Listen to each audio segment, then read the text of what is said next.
Apakah dibiarin gitu aja sama Amerika? Ya udah kalau gitu, langsung kita bahas kenapa Pakistan jadi satu-satunya negara Islam yang punya senjata nuklir. Di Learning by Googling. Ini sebelum mulai gue mau ngejelasin dulu nih, kenapa Pakistan disebut sebagai satu-satunya negara Islam yang punya senjata nuklir.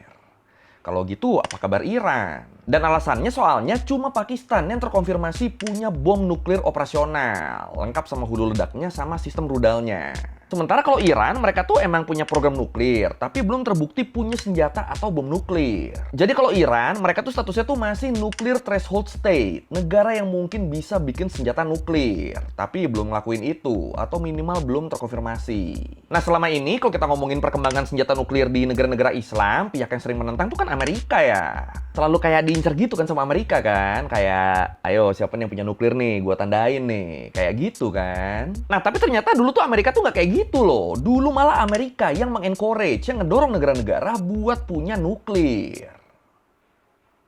Lah, iya jadi di tahun 50-an, di puncak era Perang Dingin, sebagai bentuk pencegahan banyak negara ngembangin senjata nuklir masing-masing, Presiden Amerika waktu itu, Dwight Eisenhower, dia tuh justru nawarin program Atoms for Peace. Program apa tuh? Simpelnya, Amerika tuh bakal ngajarin banyak negara seputar nuklir.